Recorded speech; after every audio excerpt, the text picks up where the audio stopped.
Okay, this is Chapter 10, Section 5. And for those of you keeping track, we did skip a section. So you're not crazy. We did skip Section 10-4, and we're going to do that next week. You'll find out why when you see what 10-4 is about. It just makes a lot more sense to do Section 3 and Section 5 together. Okay? Section 5 is all about when you have to use trig to find area. Most of it's going to be about regular polygons. There will be a part at the end that's about scaling triangles. But in general, when you have to use trig, it's usually a regular polygon. For those of you that have been asking about the really cool little shapes that are glued to the back of my wall, you're really going to need this section. Okay? When you have to do that project, you're going to have to be able to do this problem right here. Okay? So, everything in this section should be review. The only thing new is that we are having to use trig to find certain parts of our formula. So, in this case, I'm going to have a pentagon. And you're supposed to assume that that is a regular pentagon. I know my drawings are not the best. And we're going to start off just like we did yesterday, and we're going to start with a radius problem. Okay, what do you do if you're given a radius?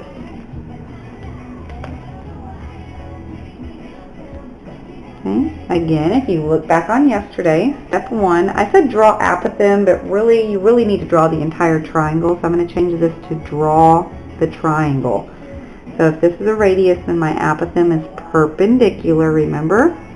Don't forget, I might put that question as a bonus question on the next test. What is the definition of perpendicular? It means that it makes a 90-degree angle. Because I still have people, even pre-AP students, that do not know that definition. Okay, so perpendicular, the apothem is always perpendicular. Alright, so there's my triangle. So in this case, my triangle is not on the bottom. You need to be comfortable seeing the triangle at different angles. It's formed by a radius and an apothem. It doesn't matter where it's at on the picture. Okay. Step 2, find the theta. Remember, the theta is this angle right here. Same formula. 360 divided by twice the number of sides. This is a pentagon, so there's 5. So 360 divided by 10 is 36 degrees. Step 3, find the sides of the triangle. So we need x and y in this case. Remember, when you're given the radius, you have to find both sides. Okay, on the other 2 examples, you only have to find one thing. When you're given the radius, you have to find both. So, in this case, we do not have a special right triangle, and you can't use Pythagorean theorem. So this is going to require you to use trig. Okay? When you're trying to find x, x is opposite. Remember, opposite means across from. So x is opposite the theta. 16 is opposite the right angle, so that makes this the hypotenuse. Okay? So to find x, we have opposite and hypotenuse. Some old hippie means you're going to use sine. So sine of theta equals O over H. When we plug in, we have sine of 36. Our opposite is x, and our hypotenuse is 16. This is actually the easiest one to solve. When x is on top, you just multiply.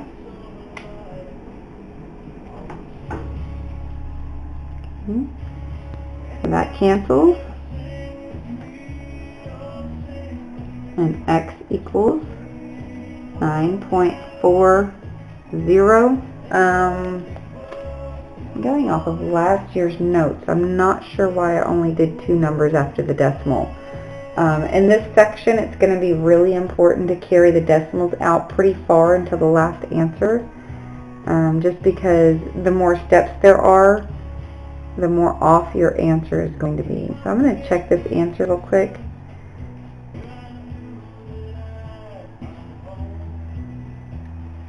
And get my iPhone to turn over.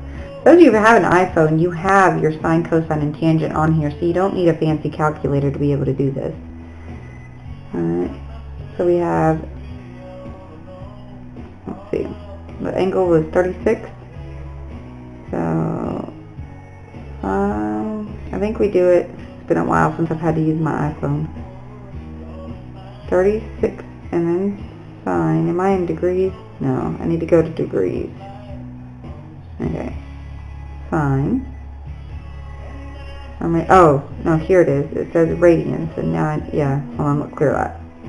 Make sure this says degrees on your iPhone if you're doing it from an iPhone. Hit the angle first, then hit the trig formula you want, and then we're multiplying that by 16 equals. And I get 9.40, I go ahead and do 405. Alright, let's do the same thing for y. On the y, it's the adjacent and the hypotenuse, so that's going to be cosine.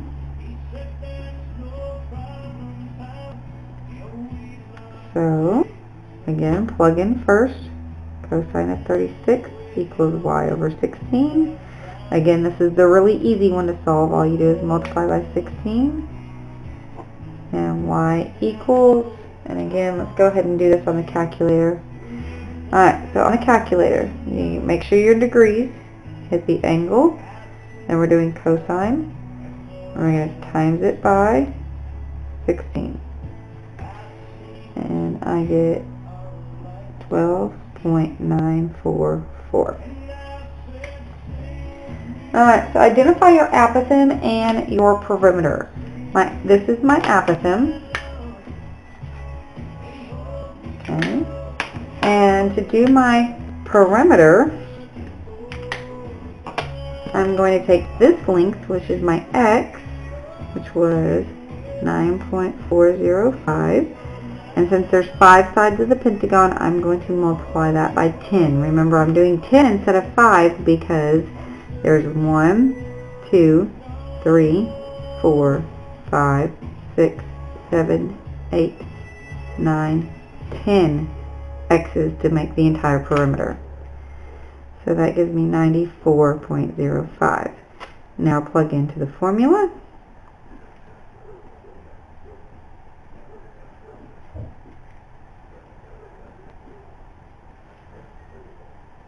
Okay.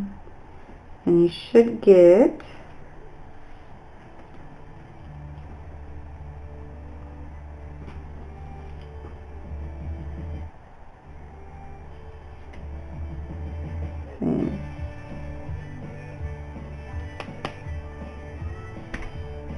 okay, 12.944 times 94.05 divided by 2. Get 60869. Now here's the interesting part. This is why it's really, really, really important to carry your numbers out. I want to show you my last year's notes. Okay. I don't know if you can see this. Alright, notice last year I only carried them up 2 places past the decimal. Okay, look at my final answer. 608.18. This year I carried my answers out 3 numbers past the decimal, and I have 608.69. 0.18 and 0.69 is a pretty big difference, okay? And all I did was 1/1000th of a difference of rounding. Okay, so it's really important to carry those numbers out. Okay, in fact, if you can store them on the calculator, if you know how to do that, I'll show you how to do that on the in class. If you want to learn, you can store them on the calculator, and then you can have the most accurate answer possible. All right, next example. All right, we're going to do an octagon. I'm going to have to demonstrate how to draw an octagon because they're not easy. Okay, to draw an octagon, 1 line at the top, 1 line at the bottom, and 1 line at each side, and then connect them. And remember, we're assuming that these shapes are regular even though our drawings are not going to be perfect. Alright, just like yesterday's lesson, the next example is going to give you a side. So we started off with a radius, now we're going to have a side, just like yesterday.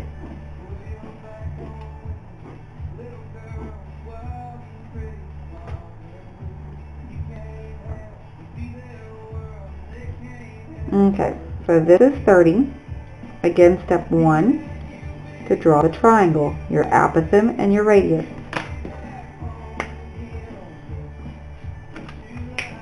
Our ever so important triangle. Remember, this is our right angle, our perpendicular apothem. Okay, so if the whole length is 30, then this part is 15. Step 2 is to find this angle.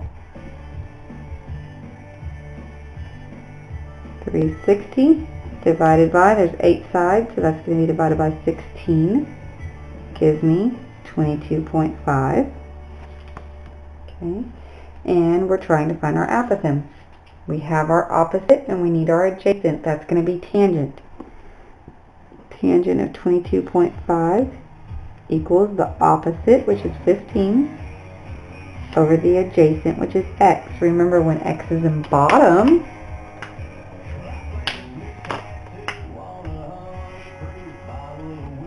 we just switch them. Okay, so x is equal to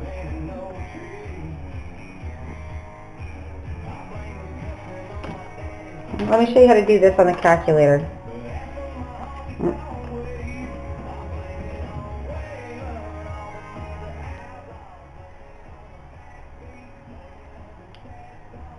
Okay. People have trouble with their iPhone switching. Mine's done this ever since I bought it. Okay, there it goes. Alright, to do this one,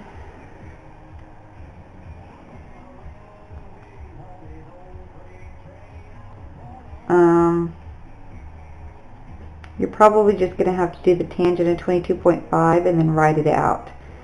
So 22.5, make sure you're in degrees, hit tangent. So this is 15 divided by 0.414213.6. So 15 divided by 0.4142136. That gives me 36.213. Again, make sure you identify what your A and P are. That's my apothem. What is your perimeter? Well, you can take the bottom part of the triangle and multiply by 16.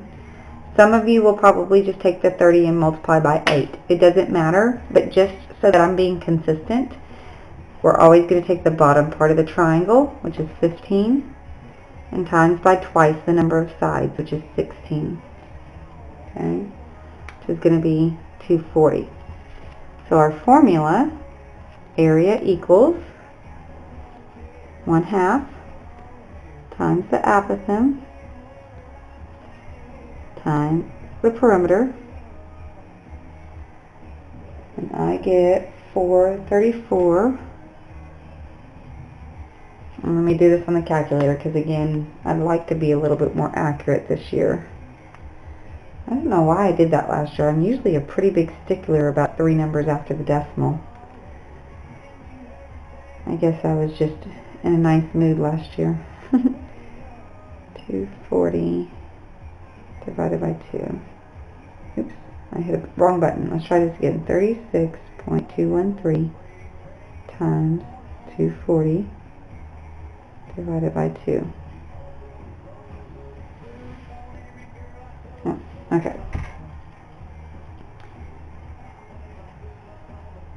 5.56. See, last year I got 43,045.2. So that's a big difference. That's 3/10 of an inch or a foot or a mile, whatever you're building. That's pretty big. Alright. Okay, so that's your regular polygons. So it's just like what you did yesterday, except with trig. Here's the new thing. Let's talk about triangles.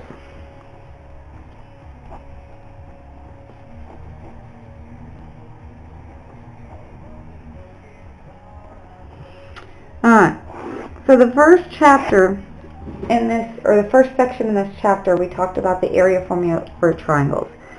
Okay, so the area formula for a triangle is 1/2 base times height.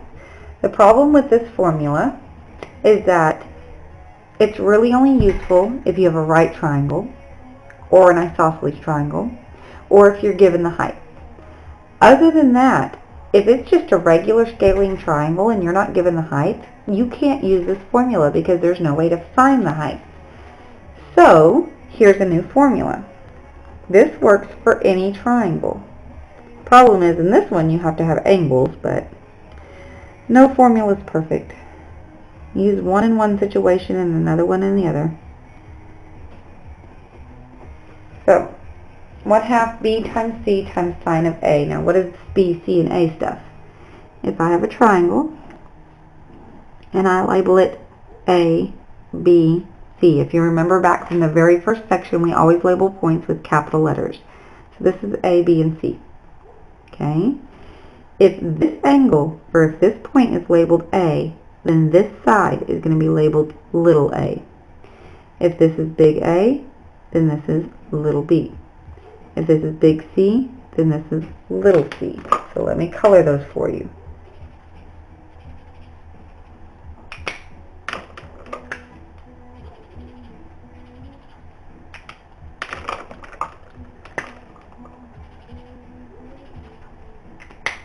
Okay. So here's an example. This angle is 85, and this is 86, and this is 120, and this is 210. And I want to find the area of this triangle. It's not isosceles, it's not right, so there's absolutely no way to draw in a perpendicular line and find the height of the triangle. You're going to have to use this formula. Now, some of you are going to say, how do you use this formula when the triangle isn't labeled A, B, and C? It doesn't really matter where your A, B, and C go. If you want to put them in the picture, you can. You can label every single triangle A, B, C if you want to. The idea behind this formula is you take two of the sides and the angle in between. So this is two sides and the angle between. Because if you look at this formula, here's angle A, and here's B and C.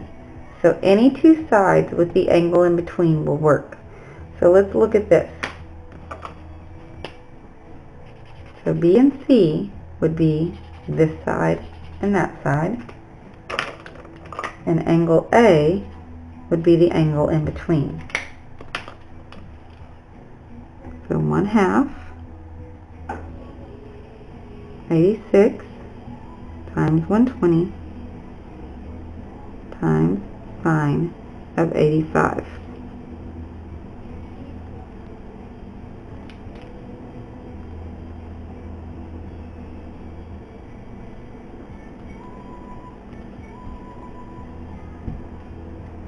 Okay, so we're in degrees. The angle is 85, and we're doing sine. We're going to times by 120, and we're going to times by 86.